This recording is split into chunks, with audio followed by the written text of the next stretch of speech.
நாளுக்கு நாள் பார்த்தீங்கன்னா, அந்த ஆக்ட்ரஸ்லாம் வந்து ட்ரெஸ்ஸை எந்த அளவுக்கு குறைக்கணுமோ அந்த அளவுக்கு குறைச்சிட்டு இருக்காங்க. இந்த ஆடியோ லான்ச் இந்த கண்டவனா அதுதான் பார்க்கவே மாட்டோம். ஓவரா சீன் போட்டுக்கின்னு, மூஞ்சி ஃபுல்லாக மேக்கப் அப்பிக்கின்னு, மீடியாவை பார்த்துட்டு துணி அரிக்கி விட்டுக்கின்னு எல்லாம் ஏற்றி விடுவாங்க தான் பேர்.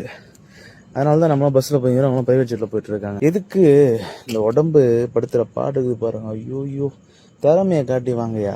சும்மா எல்லா ஆடியோ லான்ச்சில் கன்றாயோ துணியை போட்டுன்னு எதுக்கு? ஆனால் அவங்களோட பர்சனல் லைஃப்பில் பார்த்தீங்கன்னா அவங்களாம் வந்து நார்மலாக நல்ல துணியை தான் போட்டுன்னு இருப்பாங்க. அதான் வந்தாச்சு, ஃபேம் ஆயாச்சு, ஒரு ஒரு லெவலில் தான் இருக்கீங்க.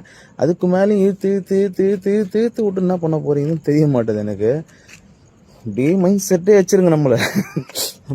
மாற விடாதீங்க. எல்லாரையும் ஒரே மைண்ட் செட்டில் வச்சிருங்க. நீங்கள் நார்மல் லைஃப்பில் நல்லா டீசெண்டாக பக்தி பரவசமாக பார்க்கறதுக்கு அப்படியே பவ்யமாக இருக்கும்.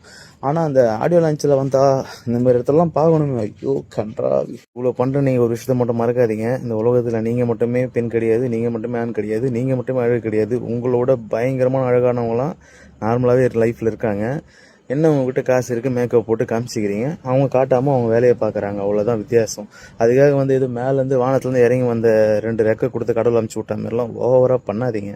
மனுஷங்க தான் எல்லாருமே. நீங்கள் பண்ணுறதெல்லாம் பார்க்கும்போது ஐயோப்பா தாங்க முடியலையா.